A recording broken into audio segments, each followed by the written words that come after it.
We're here at Virginia International Raceway for round 3 of the MotoAmerica Superbike Championship. I'm Hannah Lopa. Welcome to Inside MotoAmerica.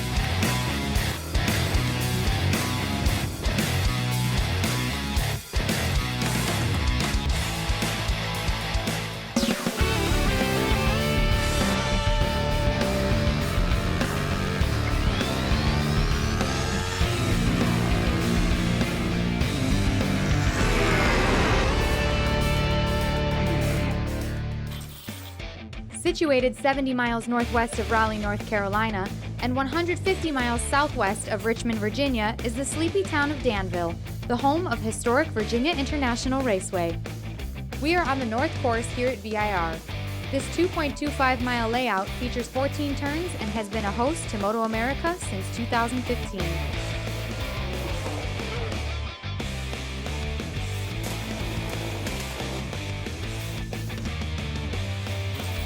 It's round 3 of the 2019 MotoAmerica Championship, and we already have some exciting stories being authored by our riders. Round 1 of the Liqui Junior Cup was dominated by 14-year-old Rocco Landers, who captured the checkered flag in both races at Road Atlanta aboard his Landers Racing Kawasaki. The big story of 2019 thus far is Toni Elias and his complete dominance over the first 2 rounds. In 4 races, Elias has 2 wins and 2 runner-ups. He leads the Superbike class with 90 points. It was a year ago here at VIR that Toni Elias was bumped off the track by soon-to-be teammate Josh Herrin, ending both of their race days. Can they shake off the memories of 2018? Our riders spend countless hours with their bikes. If they're not riding, they're tinkering with them. But they do have things that matter to them beyond the bike. At least most do. My favorite possession, non-racing related, I don't know if I have any. I mean, I watch racing tapes if that counts, but usually I'm working on bikes or looking at bikes or something. My Cosmograph Daytona Rolex from the Daytona 200. My Scott foil tin road bike. Man, if you got a bicycle, you can go anywhere, and I don't know, I really like that thing. I don't ride motorcycles on the street, so I actually have a car that I run at the drag strip and be able to enjoy that. And that's kind of another out for me when I'm not out motorcycle racing. It's something that I can enjoy with my girlfriend too. We can both go driving around, so that's definitely my favorite other possession. My PlayStation 4, probably. My favorite possession, yeah, surfboards. Humans, my family. Sorry, what? That's not a possession, that's a being. How about I say my semi-truck? Does that kind of count? Because it's kind of my pride and joy, that thing. I like that. My 1981 Toyota pickup, 4x4. Man, that thing's ticking hard, but it's still going. Probably my dog, Tessa. She goes with me everywhere, 100%. She's gone to every race last year, and she goes with me on airplanes and cruise ships and no matter what. So she's probably my second favorite possession besides my motorcycle. It has to be my home. It's on 3 acres. It's in the middle of in the middle of the woods. It's secluded, and being able to paint and build everything that I can do without having neighbors, hound me and all kinds of mess. My van, I guess. That's non-racing. I mean, that's like my dream car, so. My dog. I'm a sucker for animals, and I have a little Chihuahua Papillon, 6 pounds. Levi, he's kind of Instagram famous, I guess, but yeah, he'll be at the races, but he's probably my favorite non-race possession is my little guy. My stand-up jet ski, could I say that? I race it, but can it be a motorcycle? My motorcycles are my everything, I've been around motorcycles since I'm very small. My dad's had me around motorcycles. My mom likes it, my dad likes it. It's kind of like a family thing nowadays. Tessa, what's your favorite thing about MotoAmerica? My dad.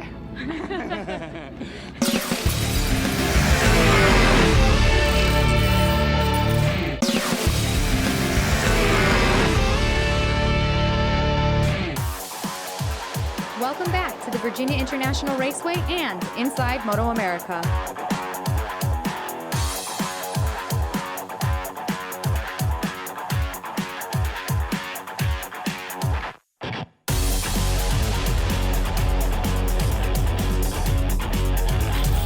Welcome back to round number 3 of Inside MotoAmerica.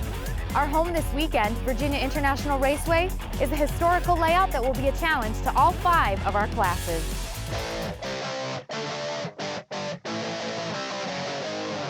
This is Superbike rider Kyle Wyman. Let's take a lap at Virginia International Raceway. Here we are on the front straightaway. Top of 6th gear, flat out, really leaned over at this kink over start finish into the biggest, hardest braking zone on the entire track. Super wide, so there's really good passing down in here. Tight turn 1, really slow 2nd gear corner. You want to be really patient on the exit. As you drive out, you're going to be spinning the tire quite a bit because you're still turning, maybe up to 3rd gear depending on your gearing, into a kind of a double left-hander. You might have to pop a downshift to 2nd while you're leaned over here.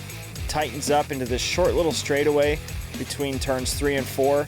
All the crowd is there up on the hill on the right-hand side of the track. Super slow left-right combination.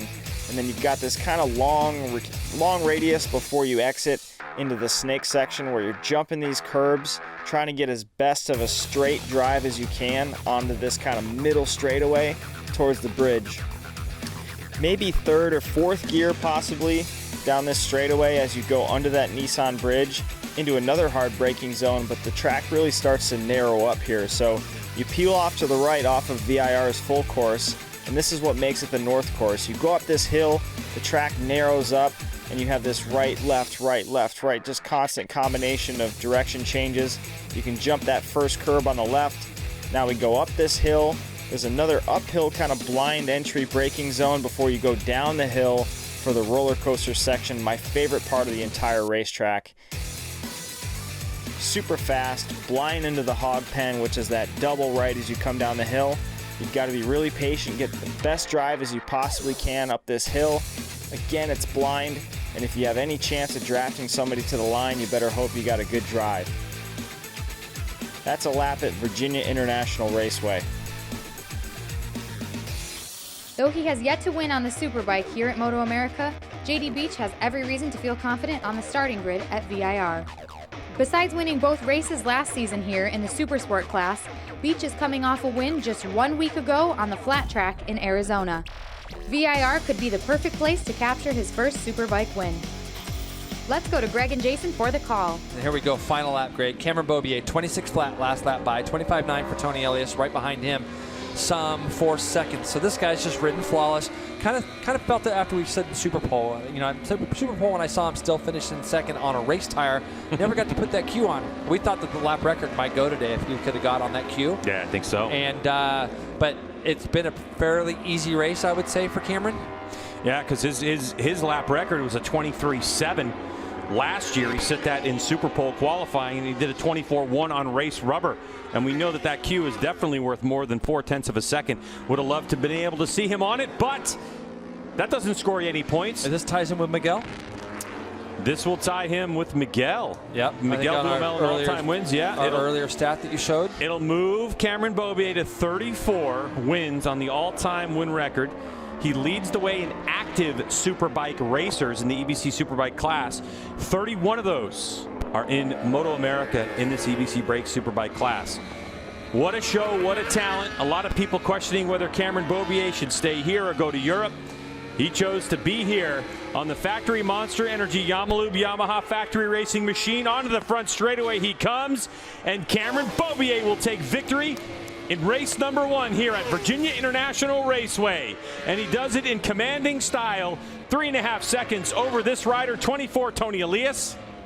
His teammate Garrett Gerloff across the line. JD Beach also in the books. So what a ride by Cameron Beaubier. And we're going to see what this does for the points, because Tony Elias had 13 over Beaubier coming in. So I'm no mathematician, but there's 5 difference between 25 and 20, Jason. So that's going to close the gap to 8. Yep. Yep, it's going to keep it close between those two guys. There's a great look at Jake Lewis coming home 5th. And here's that battle that we had for 6th and 7th. It's going to be Jake Gagne bringing it home over David Anthony. And then behind these guys, about 10 seconds back or so, Cam Peterson doing a really good job. He made it into Super Pole today. And Cameron's going to come across the line. Oh, and it looks like... I think that was a back marker in front of him. That was back marker, yeah. Cameron gets 8, Kyle Wyman Kyle Wyman had closed that 2-second gap. So as you're watching your race winner, we continue to watch the timing and scoring. So Cameron Beaubier will take victory after an incredible start by Westby Racing's Matthew Skoltz, who was leading by a couple of bike lengths and then had lost the front up in turn number 10. And that battle ensued between Beaubier, Elias, Gerloff, JD Beach in the mix as well. Beaubier didn't have it his way as we look at Kyle Wyman, who finishes in the top 10. So 9th place points for the Ducati rider. Kyle Wyman. How great does that bike look? Looks good. I just want to see it to where Kyle can really get on it and race it. And so much in the future. Jason, I'm going to tell you this right now with Kyle Wyman and his Ducati effort. The support from the Bologna factory, Ducati Corsa, is starting to trickle into Kyle's program. Yep. And he has the stock electronics on this bike, the same ones that you can buy out there, but they do already have the Magneti Marelli system that Ducati, Kyle got it, he purchased it, but they're sending over a technician from Ducati Corsa, and they're going to test at pit race next week. So the bikes are going back to New York. So as the evolution of that Ducati V4R continues for Indy Motorsports Ranch KWR machine, we'll keep an eye on his progress. But this guy right here, Cameron Beaubier, so dialed in at Virginia International Raceway. And when he first got on this Monster Energy Yamalube Yamaha factory team, the man at VIR was Josh Hayes. And Beaubier took a lot of plays out of Hayes' playbook over the years here, and he just showed how he can dominate with a 3.5-second victory. So you have Beaubier, Elias, Gerloff, JD Beach in 4th, Jake Lewis in 5th spot. We saw Gagne and David Anthony as we take a look at our results, so you can read along with me. 3.5 seconds, and then Garrett Gerloff with the miscue in turn number 1. I would have said, had he not made that mistake, it would have been an absolute battle for 2nd spot. But 9.4 seconds, then JD Beach 13.9 back. Like I said, tomorrow, Jason, I just don't think we're going to see these large gaps. No, Matthew Skoltz will be right there. He'll go back, he'll sit with Chuck, they'll figure a couple things out, hopefully, and or his crew. And you'll see Matthew up there tomorrow. It's too bad he couldn't just get his bike working to where he could have got some points. Also, Josh Herron, we'll see him up there tomorrow too, because he'll do the same with his crew. They'll make some changes to that bike. Whatever problems that Josh was having, electrical, hopefully the bike will run. But it also looked like he was talking to the Öhlins tech a little bit about some things at the front of the motorcycle was doing. Let's get right down to Hannah. Hannah? Cam, led by such a gap there, what was it that made you feel so confident and strong enough to really pull away and lead for the duration of that race? I think multiple things. My Yamaha guys have been working so hard. I really like this track. I feel like the R1 suits it really well. My R1 likes to be on the side of the tire, and I feel like that's where we make up some time on the guys. So yeah, it was a bummer to crash this morning in Super Pole. Put those guys to work rebuilding the bike before the race, but that one's definitely for them after crashing a bike up this morning. So I was really happy just with my fitness, and I mean, it's pretty hot out here today, and I knew Tony and Garrett were going to be really tough today. So to pull a little gap, that gave me a little confidence. So congrats to them too. I'm sure it's going to be even tougher tomorrow. And yeah, big hats off to my Monster Energy Yamalube Yamaha team, Bell, Alpine Stars, and Man Above for keeping me safe, and yeah, all the fans for coming out. The win in race number 1 is Beaubier's 34th win on a Superbike, 3rd all-time in wins for the class. He has a long way to go to catch Josh Hayes at number 2 with 61 wins, and sitting atop the list, Australian Matt Mladen with 82 Superbike wins. More action from Virginia International Raceway when we return. History abounds here at Virginia International Raceway, both on and off the track. I'm standing here outside Oak Tree Turn, named after the famous big oak that once proudly stood. In 2013, Mother Nature wiped out the big oak. Thanks to a former VIR employee, the oak tree was cloned through its acorns and replanted near its mother. It now stands as a reminder of the great tree and is aptly named Son of Oak Tree. If you visit Son of Oak Tree, don't forget to open the mailbox and sign the guest book. In 1955, a group of North Carolina car enthusiasts began their search for a possible racetrack location. They soon found the perfect site on state lines, and Virginia International Raceway opened for business in August of 1957. VIR's first official event was an SCCA race that attracted stars like Carroll Shelby. Shelby, who would later go on to worldwide fame by winning the 24 Hours of Le Mans in 1959 and creating the iconic Cobra sports car in the early 1960s, won that first feature race at VIR in a Maserati 450S. The iconic Texan uttered a quote about the track that is remembered to this day: "One lap at VIR is like 100 at Watkins Glen." The track fell on hard times in the early 1970s. Combined with the fuel crisis of 1973, that spelled the end for VIR. The track was closed in 1974. VIR became farmland for nearly 25 years until 1998, when investors decided to leave their careers in New York real estate and resurrect VIR. Their vision for the weed-infested, overgrown facility was more expansive than anyone could have imagined. Reopening in 2000, the historic track was renovated to become a world-class road racing circuit, repaved and widened while still following the track's original center line. In addition, VIR was transformed into America's first motorsport resort, a unique combination of racetrack, lodging, dining, skeet shooting, pistol and rifle ranges, karting, and more. Within 2 years of reopening, VIR began hosting the top professional sports car and motorcycle racing series in America, as well as welcoming back the amateur racers of the SCCA, whose North Carolina region was thrilled to have their home track back. None of the men who first brought VIR to life, nor the racers and fans who visited in the early days, could have imagined the kind of showplace that exists on the site today. In the words of actor Paul Newman, who raced in both amateur and professional competitions since the 1970s, "If there's a heaven on earth, it's VIR."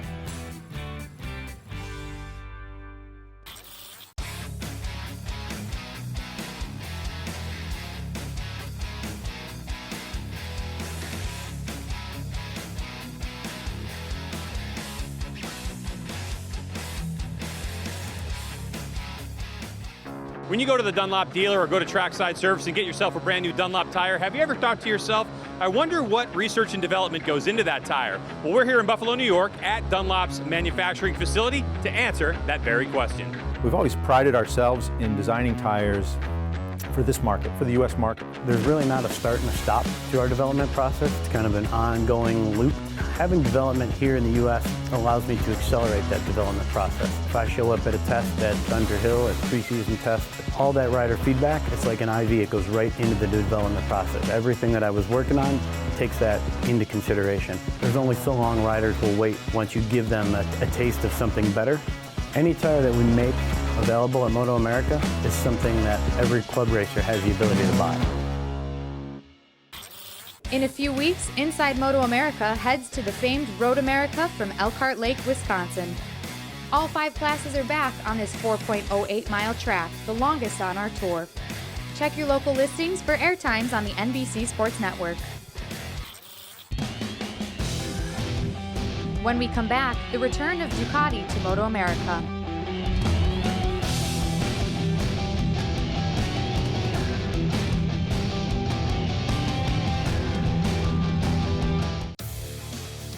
The paddock here at VIR is dotted with colorful flags representing both sponsor and country.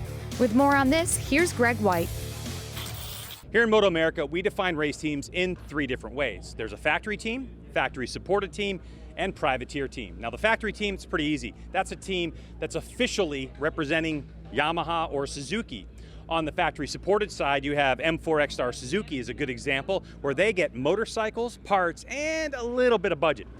But in terms of privateers, well, that's someone like you or I. Like, maybe we know somebody at a dealership we can get a discount. Or maybe we know somebody at a parts distributor that we can get some discount. But basically, we're buying motorcycles, we're buying parts, we're buying trailers, and we're coming racing. Now, for 2019, when Kyle Wyman looked at his privateer effort and he said, what motorcycle do I want to run? He looked across the board and he found Ducati's brand new Panigale V4R. Now, Kyle put his program together with 0 expectation, but then that turned the head of Bologna's Ducati Corsa. And now the lines are a little bit blurred between what's a privateer and what's a factory-supported team.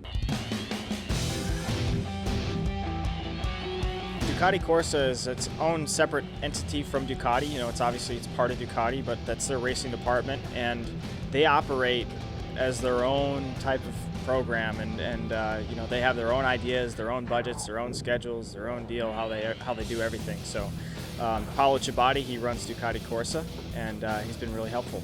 Kyle has been doing a good job with his team, building the bike, actually also building a very nice tank, because a standard tank doesn't have a capacity sufficient to do the full race distance on these kind of races.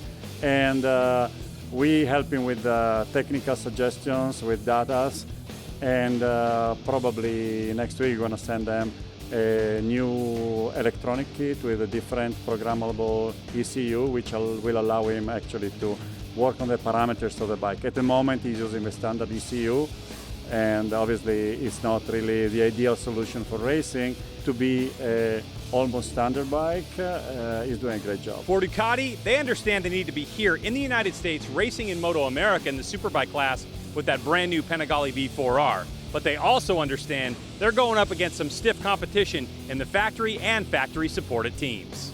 We've gotten a lot of information over the past couple months. Pretty much as soon as I committed to buying the V4Rs and trying to get them early for the season, you know, I became really in a lot of contact with Paolo and Giovanni, who runs part of the World Superbike program.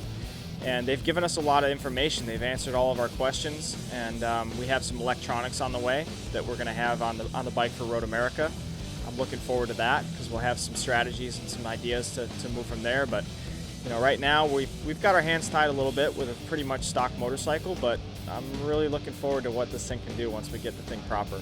For me, this was the biggest risk I've ever taken in not just my career, but in my life, really. To say, you know what, I'm doing this, whether Ducati is really with me or not. I just believed in the package, I believed in the motorcycle, and what it means to me to have support now coming my way is that's everything. Even just the information and the things that they've done already is more support than I've had from any manufacturer. So for me to have jumped into this sight unseen, and now to have things coming down the pipe that are going to help me get this program really to another level, I think we're starting to surpass everything that I've had in the past as far as a program. So I really feel like I'm already part of the Ducati family, and it's only been 2 months since I pulled the trigger on this deal. So it just feels amazing. And you know, these guys are so passionate about racing.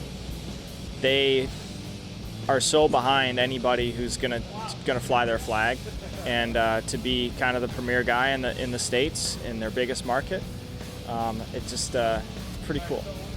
I'm a guy who walked into a dealer and ordered a couple bikes and said, I'm going to do this, and now because of that, I've met all these people along the way, and we've got sponsors that I truly wouldn't have without moving to Ducati, and it's pretty amazing. I mean, I stand here right now saying, I still can't believe I raced a Ducati.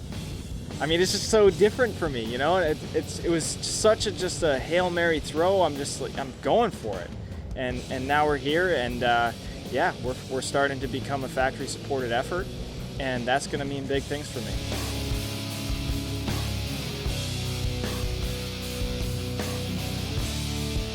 For Kyle Wyman here in the MotoAmerica paddock, he's kind of in between factory support, full-blown privateer. But I think if you look at it this way, Kyle is from New York, Ducati is Italian, so I think I'm going to label Kyle Wyman's team as a privateer effort with, you know, connections. Oh! Back to you, Hannah. Nice one. Thanks, Greg. After a 4-week break, MotoAmerica returns to Road America in Elkhart Lake, Wisconsin. Then we head west to the desert of Utah, followed by 2 races in the state of California at Laguna Seca and then Sonoma Raceway. 2 weeks later, all 5 classes are in Pittsburgh, then New Jersey, followed by the season-ending event in Birmingham, Alabama. We talked about the young Rocco Landers leaving a huge impression on MotoAmerica from the Liqui Junior Cup class. Well, this weekend, Rocco was put to the ultimate test during race 1. Though he qualified in the 3rd spot, Landers missed the sighting lap. As a penalty, he had to start from the back of the grid. Let's go to Greg and Jason for the call. Here we go. We're going to have 1 to go when we come by this lap, and Dallas Daniels just looked back and went, oh no. Oh boy. Look who it is. And that's going to hurt you a little bit on the speed when you take your head out of the bubble. And there goes the lead change from last to first. And he's done it in 11 laps. We're on the final lap. This isn't a layup, though, for Rocco Landers. Dallas Daniels is hungry. He's going to hold on to the inside position. Does he have it? He does. He gets the motorcycle stop. And so the 69 will take over the lead for the moment on this final lap. Really good effort there from Dallas. And now they're getting into the turn 4 area, and Rocco's going to try to roll around the outside of him. And they're so close. Wow. They nearly touch. But see, Greg, he just lets go of the lever and rolls. That's what he does so well. And now it just puts so much pressure on you because he generally rides so clean. I mean, effortlessly, as far as makes everything look kind of easy. So now Dallas is in the draft. He'll be able to do something with him in turn 7. He's deep in the draft right now. Let's see what he does. Daniels pulls to the inside. He's trying to outbrake him, but the roll speed of Rocco Landers. Watch how much track he uses on the top of the hill, nearly out to the edge of the curb, and he's able to hold on to that lead. Daniels is going to have another shot at him if he can keep him close. That's going to be Rocco turn runs number a little 10. bit wide. Rocco ran wide and gets him right back. So Daniels back with the lead as they head into turn 10. Rocco not in a position to take advantage. Daniels on the rear brake sends it sideways, or maybe that was just a big late downshift. But here we go, down the hill they're coming through turns 11, then to 12A, 12B, and the all-important drive. Oh, and Daniels turned it in a little early. Yes, he did. He got the thing sideways, Greg, and he is tucking in the best he can. Let's see what Rocco can do. Here's the long run to the checkered flag. Rocco Landers pulls out and goes by. Who's going to have it to the line? Side by side they go. They bend it over, and it's Rocco Landers. Wow. By .023 of a second. Wow. What a run. This is the last lap of the race. This is going up across the ridge here, Greg. And when he gets into turn 9A, you're going to see Rocco gets in a little bit deep and runs wide. Dallas takes full advantage of that and is able to sweep back around the outside of him as they went into 9B. Then after they came down the hill, so they went off into turn 10, which is real slow. But look, this is the finish as they came across the line. It was so close. In the record books, it's going to be, there it is, margin of victory right there, 0.3 of a second. So what happened was I got literally the time of the race mixed up with the time that pit lane opened. So I should have been going out when I started getting my gear on. So I all got jumbled up, but we were able to get onto the grid and get on and able to race. In race number 2, Landers made a technical mistake going with the wrong tires for the rain on Sunday, finishing in the 11th spot. He still leads the Liqui Junior Cup class, but only by 7 points over Dallas Daniels, who won race number 2.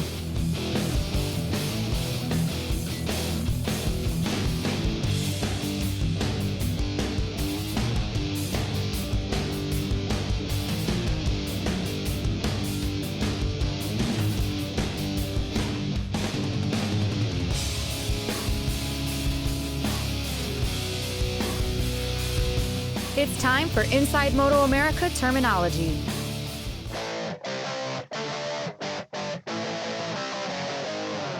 Tank slapper can be caused by an ill-handling motorcycle or when the motorcycle clips a curb or anything else on the racetrack that sends the bike into a high-speed wobble. The term's origin is that the bike wobbles so badly the handlebars slap back and forth and hit the fuel tank, thus the tank slapper.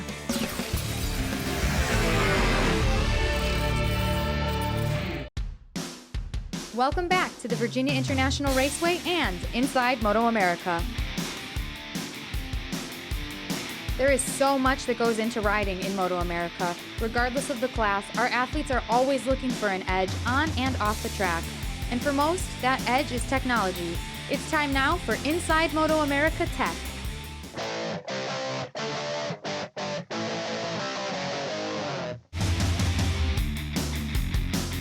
Hey everyone, my name is Sean Dillon Kelly. I race with Team M4 X-Star Suzuki in the Super Sport class.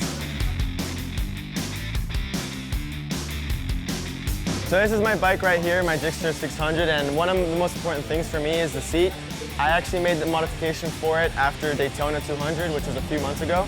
The main reason is that the straight is very long at Daytona, long time sitting on the bike, and obviously our positioning on the actual bike is very important. So when we're on the straight, we all tend to lean back on the bike to get the aerodynamics. And what was bothering me is my legs are sort of long, so my problem was when I was all the way back in the seat was so short that it would actually cut blood flow throughout my legs. So what I asked him to do was make the seat higher in the rear so it would actually get more blood flow when I was on the straight for that long. So I made that change at Daytona, and then from there I added it to Atlanta, and now they actually made it even better. Now they made it a little bit more pro. So here we are with a new cut, and honestly, best thing that could have happened for me. Really makes my riding comfortable, and I'm sure we'll have some more modifications throughout the season if I feel more comfortable with it.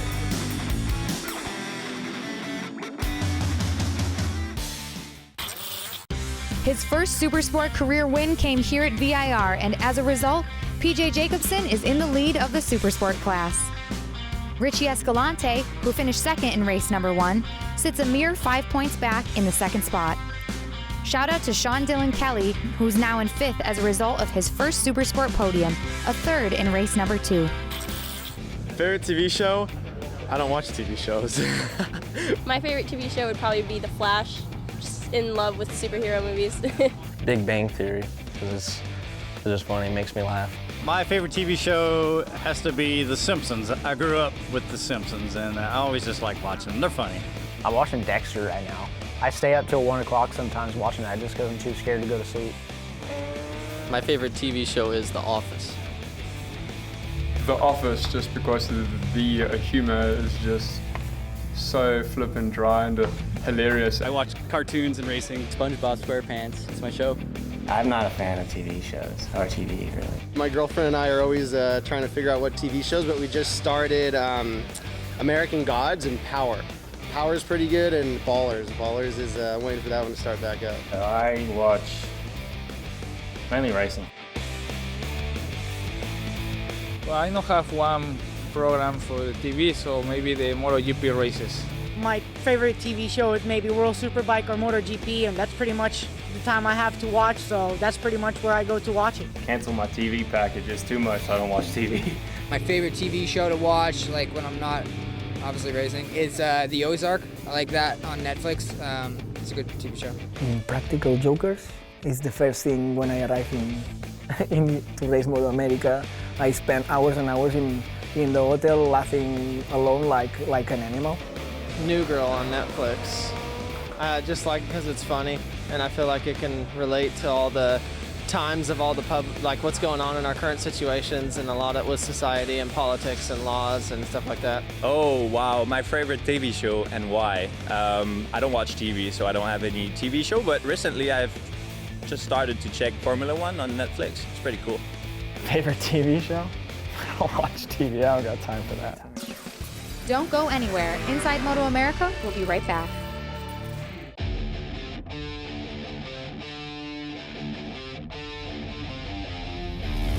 After a gorgeous Saturday, the riders woke up to a rainy VIR on Sunday, changing both strategy and, of course, their tires. The weather here in Virginia can be unpredictable. 1 minute the sun is shining, and the next crazy rainstorms and gallons of water on the racetrack. Unrideable conditions for our normal Dunlop slicks. The answer to a wet track? A rain tire.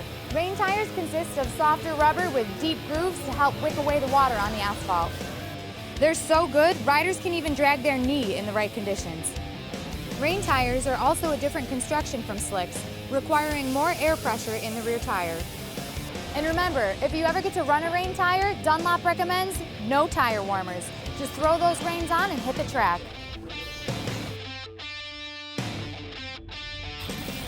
The 2019 MotoAmerica Twins Cup field will see a new entrant by a veteran of Twins racing, Chris Spates, riding the number 138 for Spates Racing.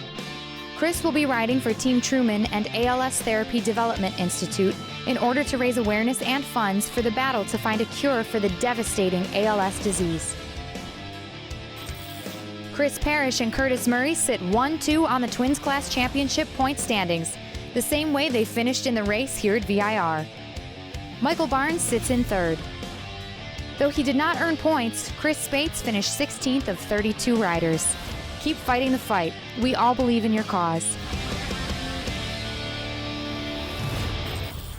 Our riders are the great athletes who make up MotoAmerica, but no individual rider can be successful without his or her team. Let's take a look at who makes up a team. Hi, my name is Louis Ferrari, and I'm the lead technician for Bryce Prince for this tuned racing Yamaha R6.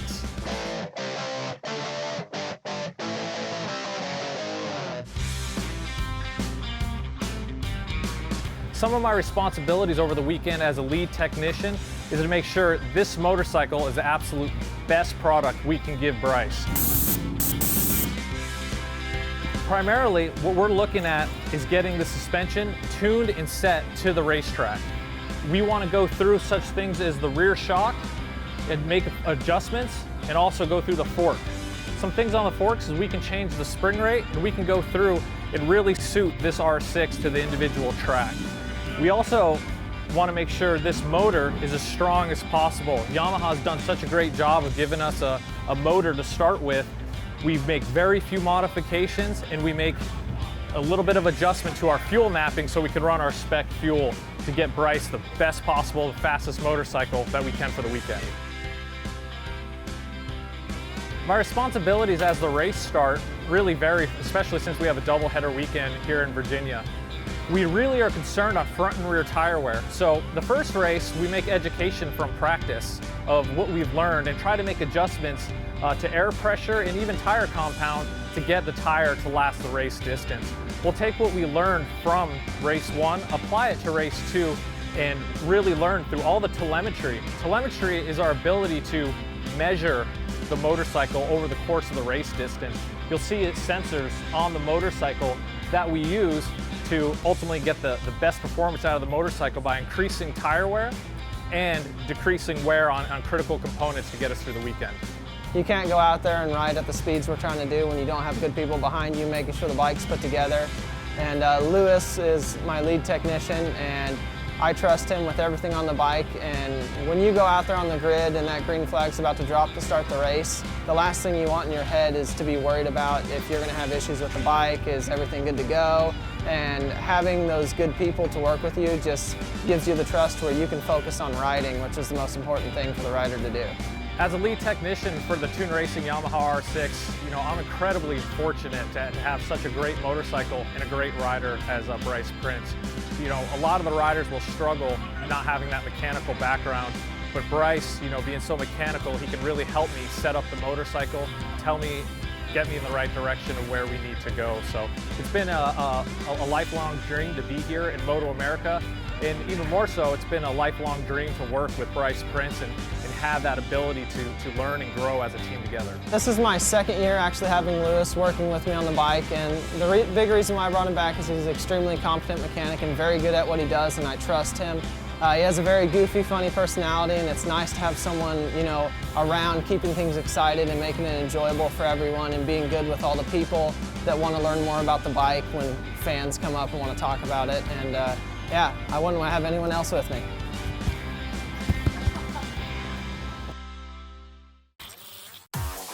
When we return, race number 2 of the EBC Brakes Superbikes.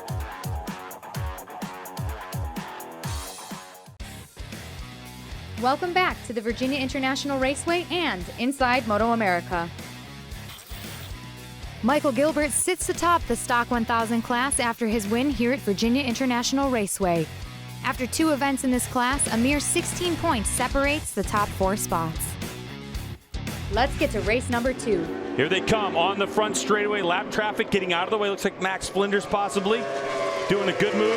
Max with that rain front, I'm sure that thing is giving up at this point. That probably is done at this point. Look at Tony. He's having a look. This is where Matthew, if Matthew could start to try to brake tighter and make it to where Tony has to come up with another move. And here we go with a lap and a half to go. JD Beach just ran 26.3. Garrett Gerloff ran the fastest lap of the race at a 26.275.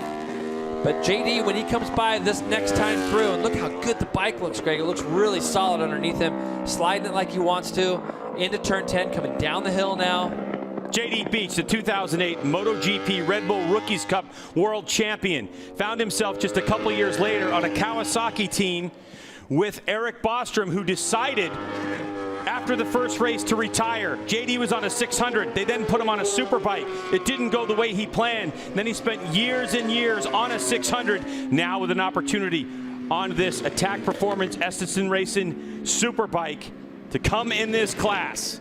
And JD Beach, who's already had one podium finish in the first race, unexpectedly a third place finish, goes to American Flat Track, wins his first Twin Cup Premier Class race just 7 days ago.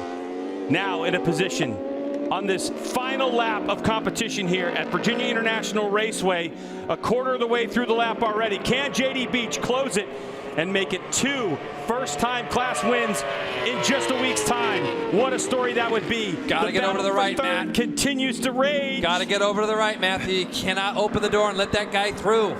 And we see it time and time. Tony's just gonna go right to the curbing there and go right to the inside. You've gotta close the door on the last couple laps when you know that Tony Elias is behind you.